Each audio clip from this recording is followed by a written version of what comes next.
উত্তর চব্বিশ পরগনার অশোকনগরে মহিলার কাছ থেকে 200 রাউন্ড কার্তুজ উদ্ধার, 6টি স্টার লোগোর 7mm পিস্তল ও নগদ টাকা উদ্ধার হয়েছে বলে খবর পাওয়া যাচ্ছে।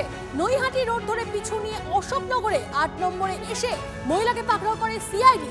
এই সমস্তটা নিয়ে কথা বলবো আমাদের প্রতিনিধি দীপঙ্কর আমাদের সঙ্গে রয়েছে সরাসরি। দীপঙ্করের সঙ্গে কথা বলবো। দীপঙ্কর, এই মহিলার থেকে 7mm পিস্তল উদ্ধার হয়েছে, এই যে এত সংখ্যায় এই বিষয়গুলো অস্ত্রগুলো উদ্ধার হয়েছে, এটা কিভাবে জানতে পারা গেল?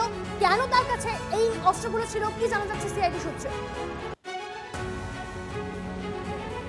দেখো, এখনো পর্যন্ত সিআইডি এবং পুলিশ সূত্রে আমরা যেটা জানতে পারছি যে এই পূজা বিশ্বাস এই অস্ত্র বিহার থেকে পশ্চিমবঙ্গে এবং উত্তর চব্বিশ পরগনার বিভিন্ন প্রান্তে নিয়ে আসার কাজটা করে। এর আগেও 2023 সালে পূজা বিশ্বাস দত্তপুকুর থানার বাসের মধ্যে থেকে ধরা পড়েছিলেন। তা সেই সময়ও তার কাছ থেকে অস্ত্র এবং কার্তুজ উদ্ধার হয়েছিল। তারপর জেল থেকে বেরিয়ে আবার পুনরায় সেই একই কাজে লিপ্ত হয়েছেন এমনটা পুলিশ মনে করছেন। এবং এই যে অস্ত্রগুলো তারা নিয়ে আসেন পূজা বিশ্বাস, এখনো পর্যন্ত পুলিশ সূত্রে যা জানা যাচ্ছে তার যে বর্তমান স্বামী তার নির্দেশে নিয়ে আসতেন, সেই বর্তমান স্বামী গোপালনগর চত্বরে কোথাও একটা থাকেন এমনটা পুলিশ জানতে পেরেছে। তাকেও ধরবার জন্য পুলিশ ইতিমধ্যে লোক নিয়োগ করছেন, কারণ তাকে না ধরতে পারলে এই অস্ত্রগুলো কোথায় নিয়ে গিয়ে ব্যবহার হতো সেটা জানা যাবে না, সেই চেষ্টা পুলিশের তরফে রয়েছে। প্রসঙ্গত যেটা জানা যাচ্ছে যে তার পূজা বিশ্বাস সম্পর্কে আমরা যতটা জানতে পারছি, তার আগের পক্ষের যে স্বামী এবং তার সঙ্গে তার সম্পর্ক ছিন্ন হওয়ার পর, মেয়ের বিয়ে হয়ে যাওয়ার পর এই ব্যবসায় গত 4-5 বছর ধরে তিনি রয়েছেন। যে বর্তমান স্বামী তার সঙ্গেই কিন্তু পূজা বিশ্বাসের এই অস্ত্র নিয়ে আসা বা নিয়ে যাওয়ার বা অন্যত্র নিয়ে দেওয়ার এই প্রসঙ্গগুলো উঠে আসছে। এবং পূজা বিশ্বাস নিজে কেরিয়ার হিসাবে কাজ করেন। এই অস্ত্রগুলো তিনি কী উদ্দেশ্যে নিয়ে আসছিলেন, কার কাছে পৌঁছে দেওয়ার কথা ছিল, এই সমস্ত বিষয় পুলিশ খতিয়ে দেখবার চেষ্টা করছেন। কিন্তু প্রাথমিকভাবে পুলিশ যেটা জানতে পারছে যে তার বর্তমান যে স্বামী আছেন গোপালনগরে থাকেন, তার কাছে নিয়ে যাওয়ার উদ্দেশ্যেই এই অস্ত্র নিয়ে আসা হয়েছিল। এবং এই অস্ত্র নিয়ে তার কাছে দিলে সেই অস্ত্র সেখান থেকে জেলার বিভিন্ন প্রান্তে ছড়িয়ে পড়তো এমনটা পুলিশ মনে করছে। পূজা বিশ্বাস এর আগে তোমায় যেটা বললাম যে এর আগেও একবার ধরা পড়েছিল, কিন্তু এত অস্ত্র একসঙ্গে এতগুলো কার্তুজ নিয়ে এসে নির্দিষ্ট কোনো মিশন ছিল কিনা সেটাও কিন্তু একটা বড় বিষয়। কার হাতে পৌঁছে দিত, এই সমস্ত বিষয় কিন্তু পুলিশ খতিয়ে দেখছে।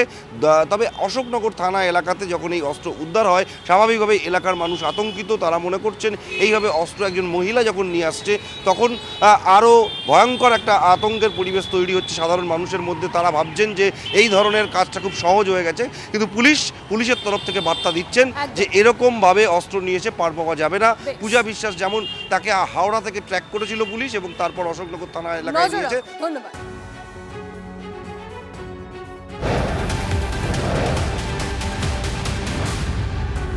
বিপুল আগ্নেয়াস্ত্র সহ ধৃত পূজা বিশ্বাস সম্পর্কে চাঞ্চল্যকর তথ্য। 2023 সালেও অস্ত্রসহ গ্রেপ্তার হয়েছিল পূজা। বাস থেকে পাকড়াও করেছিল দত্তপুকুর থানার পুলিশ। জেল থেকে ছাড়া পেয়ে ফের অস্ত্র কারবারের কাজ শুরু করে এই পূজা।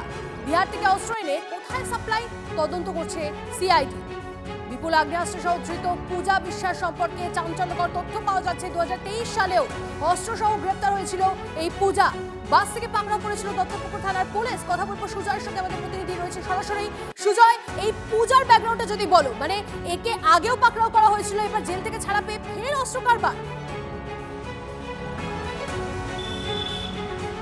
একেবারে দেখো, এই অস্ত্র পাচারে পূজার যোগ এই প্রথম নয়। পূজা এবং তার যে স্বামী নীলরতন, এরা দুজনে মিলেই এই কারবারটা চালায়। কাপড়ের ব্যবসাটা এদের মূলত লোক দেখানো, সামনে কাপড়ের ব্যবসা, পেছনে অস্ত্র পাচার, এবং মূলত বাংলাদেশে এদের মাধ্যমে অস্ত্র পাচার হয় তেমনটাই জানা যাচ্ছে। এর আগে যখন গ্রেফতার হয়েছিল বছর 3 আগে, তখন পুলিশ জানতে পেরেছিল তাকে জেরা করে যে বনগার একজন অস্ত্র পাচারকারী, অর্থাৎ একদম সীমান্ত লাগোয়া বনগার এক অস্ত্র পাচারকারী বা কিংপিন, তার হয়ে এই পূজা এবং তার স্বামী নীলরতন তারা অস্ত্র নিয়ে আসে, মূলত ক্যারিয়ার হিসাবে কাজ করে। এবং অস্ত্র পাচারে এদের ভূমিকাটা কিন্তু একেবারে কম নয়। ক্যারিয়ার হলেও তারা মূলত সরাসরি নিজেরা চলে যায় মুঙ্গেরে। সেখান থেকে এর আগের বার যখন প্রায় 12টি অস্ত্র ধরা পড়েছিল, ঠিক এবারও প্রায় দেখা যাচ্ছে প্রায় 200 কার্তুজ তারা উদ্ধার করতে সক্ষম হয়েছে সিআইডি। বলা ভালো, বাংলাদেশে অস্ত্র পাচারের একটা বড়সড় ছক সেটা বানচাল করে গেল।